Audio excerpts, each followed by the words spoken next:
The National Park Service logo appears with the words Acadia National Park.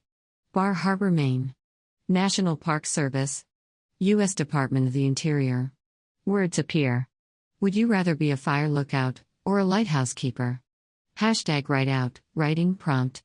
A man with a white beard wearing a ranger's uniform sits on rocks on a shoreline. He holds a small book and pencil, then looks at us. Hey there. Welcome to Maine. My name is Jay Elhard, and some of the writers and poets who have contributed to Maine's rich literary legacy have included Rachel Carson, Nathaniel Hawthorne, Stephen King, Henry Wadsworth Longfellow, Edna St. Vincent Millay, Henry David Thoreau, and E.B. White.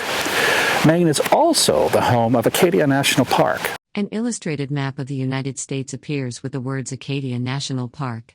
A circle grows from Maine showing 3 islands: Schoodic Peninsula, Mount Desert Island, and Aloho. The crown jewel of the North Atlantic coastline. The map gives way to photos of people hiking a trail overlooking a bay under a sunny sky. There are more than 20 named mountains here that rise from an elevation of 0 at sea level to more than 1,500 feet on the summit of Cadillac Mountain.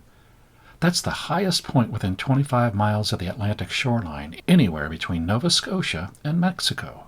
An aerial view of a road cutting through a dense forest, above a rocky shoreline. Within this narrow ribbon of dramatic elevation change, there's a dynamic concentration of habitat communities. A deer grazes in a field.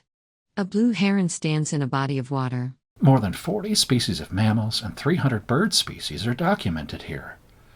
Along the Atlantic Flyway, this is an important resting and feeding place for migrating bird, bat, and insect species. A loon swims across a lake as the late afternoon light reflects off the surface.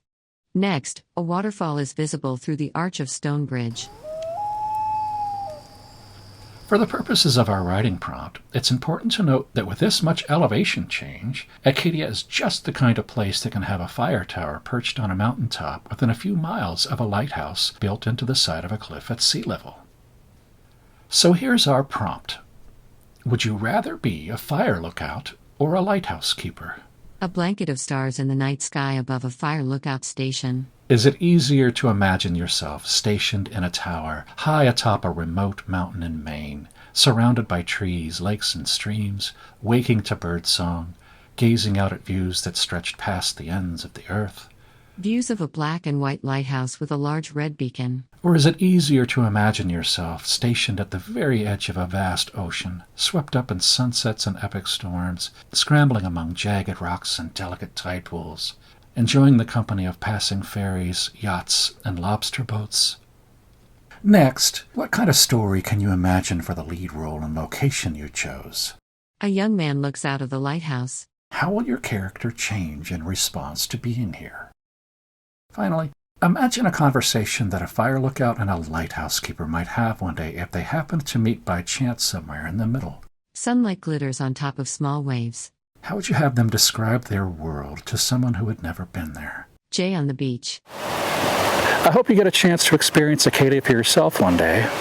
Thanks for listening. End credits roll, followed by the opening screen.